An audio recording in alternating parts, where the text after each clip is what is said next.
Well, what we're doing right now is there has been a deadline for filing intent, meaning that we need to know from sim owners and estates if you will be moving to the reserve.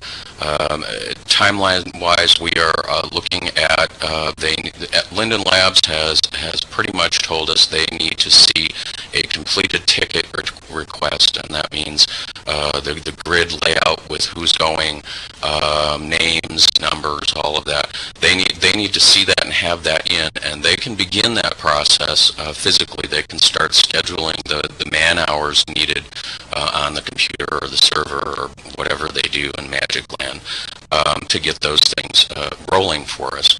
So it's going to happen fairly quickly, and they've also kind of been saying, yes, you need to do this quickly, and we aren't going to dilly-dally.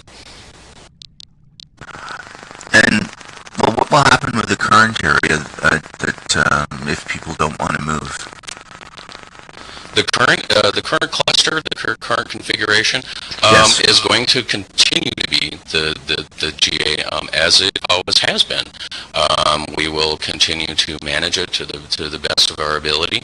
It will continue to exist. No one's being forced to move. No one's being no one's being told that you absolutely have to do this. This is just a tremendous opportunity for those who wish to expand or that are thinking about expansion soon. Those that are looking for only LGBT neighbors and are comfortable being a part of the Second Life worldwide.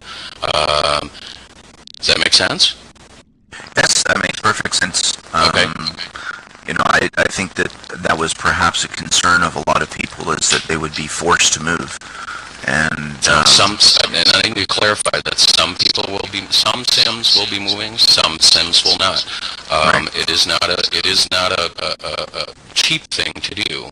There are cost considerations, unfortunately, and Linden Labs has told us they will no longer do things for free like this. So we do have to allow people to absorb that as they can, which is if they do it now, they can get the 50% fee reduction. If they choose to or have to wait, the area will still be available for them to move. But they will not get the 50% discount. Exactly, they will be at the full fee amount. Right. And so it sounds like this whole area will then be protected from non-LGBT sims. Is that correct? Exactly. Linden Labs is going to basically make this a contract with the GA that we will have complete say over anyone that would be put down or set down into that grid, meaning they're going to be looking at it as a red zone or a definite protected zone where so-and-so at the labs just can't one morning drop down a couple of sims randomly, which we've seen that in the current cluster recently. Yes, all too many times. All too many times, and so this is also something that will not happen in a reserve situation. So there are definite advantages to doing that. And what else is Linden Labs doing? I mean, you know, the 50% discount is, well, it's not free, but it's better than the full deal. But what else is Linden Labs doing to help the GA? Overall, I think, as I've said to people before, we do need to keep in mind that Linden Labs is first and foremost a business. They operate that way.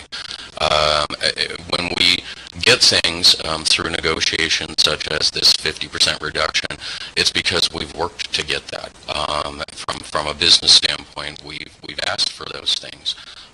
We go into negotiations with Plan Bs, knowing that we may not not get everything out of Plan A. So first and foremost, we do need to remind ourselves that they are in business, and there are going to be fees involved for just about everything, unfortunately. But otherwise, I look at them from a business standpoint. They're very approachable. They have helped us quite a bit with promoting us on the destination guide, different events that the GA has had and held, which is very important. It brings us the exposure to the entire grid. They've also, as you had said, the 50% reduction fee. They're willing to actually, and they're very nice people, the ones that I've encountered. They're actually willing to talk about these things rather than issuing some sort of a command or saying that this is how it's going to be and now you have to jump. So they're relatively approachable, probably more so than people give them credit for. So I see them as being able to work with the GA, but it's a question of can we work with them? There is that we do have to meet halfway at some point, as in any negotiations. But they're willing to do a lot.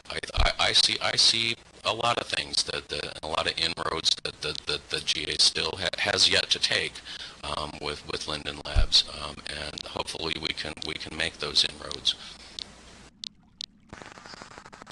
And final question to wrap things up.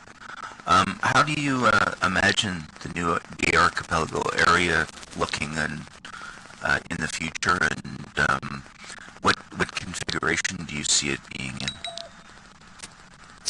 I see the new reserve grid being quite large, and quite full of LGBT Sims, as I had said, we will be welcoming in or offering new Sims the option of moving to that area, as well as the existing cluster.